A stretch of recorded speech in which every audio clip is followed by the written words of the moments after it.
અમદાવાદના સાબરમતી વિસ્તારમાં સરકારી આવાસમાં સ્થાનિકોને પાણી અને ફાયર સેફ્ટીને લઈને ઉગ્ર વિરોધ નોંધાયો હતો। જો કે સ્થાનિકોએ અમદાવાદના મેયરને આવેદનપત્ર આપી રજૂઆત કરી હતી। જો કે આ મામલે સ્થાનિકોએ જણાવ્યું હતું કે જો આ મામલે કોઈ નિરાકરણ નહીં આવે તો ગાંધી ચિંધ્યા માર્ગે આંદોલન કરવાની ચીમકી પણ ઉચ્ચારી હતી। જો કે સરકારી આવાસ યોજનાના મકાનોની અંદર ના તો કોઈ ફાયર સેફ્ટી ચાલુ છે, ના તો પાણી વ્યવસ્થા છે। ત્યારે આ મામલે સ્થાનિકોએ અમદાવાદ મેયર અને અમદાવાદ મ્યુનિસિપલ કોર્પોરેશન કમિશનરને આવેદનપત્ર આપી રજૂઆત પણ કરી હતી। વગેરે વગેરે બધું આની અંદર ઇન્વર્ટ સાથેનું અંદર લખેલું છે, તો અહીંયાથી કોઈ જ કામ થતું નથી બેન। અને કોર્પોરેશનના અધિકારીઓ ક્યાંક ને ક્યાંક મળતિયા હોય અને જ્યારે આપણે જે અત્યારે હાલ આગ લાગે છે ત્યારે સરકાર જાગતી થાય છે, તો અમારા ત્યાં આગળ જે આવાસ યોજના છે બેન, નાની ગલીઓ છે, 7 માળના મકાનો છે, તો ત્યાં આગળ જો આગ લાગે તો એના માટે સંપૂર્ણ જવાબદારી કોર્પોરેશનની રહેશે।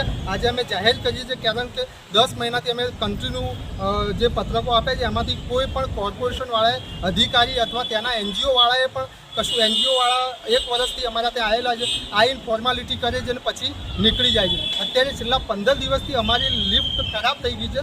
એનું રીઝન એવું હતું કે ત્યાં આગળ જે ધાબુ આવે એમાં બિલ્ડરનું કામ જે હોય એ ત્યાં આગળ કંઈ કામ કર્યું હતું, તો એનો કચરો ભરાઈ ગયો, તો એ પાણી લિફ્ટની અંદર ગયું, તો એ લિફ્ટ બંધ થઈ ગયું। તો અમે લોકોએ ત્યાં રજૂઆત કરી, સ્થાનિકોએ રજૂઆત કરી કે લિફ્ટ બંધ થઈ ગઈ છે, તો NGOવાળા સાહેબને, કોર્પોરેશનના અધિકારીઓ અહીંયા પબ્લિકને એવું કહે છે કે તો તમારા લીધે થયું છે તો તમારે પૈસા આપવા પડે। હવે ત્યાં આગળ પ્રેગ્નન્ટ મહિલાઓ રહી છે, 7 માળની બિલ્ડિંગ છે, બાળકોને અત્યારે હવે સ્કૂલો ચાલુ થઈ છે, 7 માળ ચડવાના ઉતરવાના, તો ઘણું કપરું થઈ ગયું છે। અહીંયા મહિલાઓ તમે જો પાણીનું ત્યાં આગળ બેન, પાણીનું કનેક્શન નર્મદાનું કે કોર્પોરેશનનું, આ દિન સુધી નલ સે જલ યોજના જે પ્રધાનમંત્રી સાહેબે જાહેર કરી છે, આ દિન સુધી ત્યાં આગળ પાણી નથી આપ્યું। કોર્પોરેશનના જે માણસોએ જે બિલ્ડિંગ બનાવી એનું જે કનેક્શન હોવું જોઈએ, જે બોર, એમાંથી જ પાણી પીવે છે, વધારે TDS વાળું, ઘણા ખરા બીમાર થઈ જાય છે। અમે એની પણ રજૂઆત કરી, તો NGOવાળા સાહેબ અને કોર્પોરેશનના અહીંયા અધિકારીઓ જે છે એ એવું કહે છે કે એ તો તમારે કરાવવાનું અથવા પછી બનશે।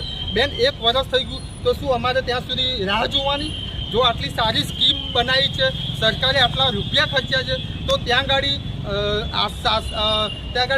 STP પ્લાન્ટ આપેલું છે કે જે પાણી રિફાઇન્ડ થાય, તો એ અત્યારે હાલ ધૂળ ખાય છે।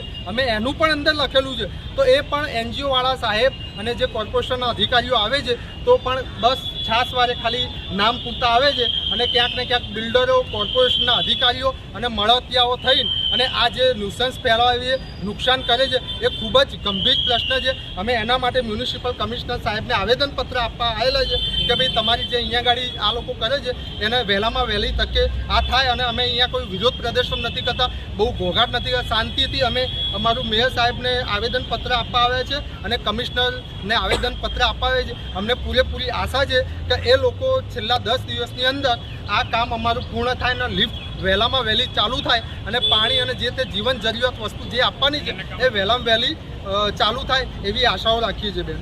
તો બીજા કોઈ બેનને કંઈ કહેવું છે?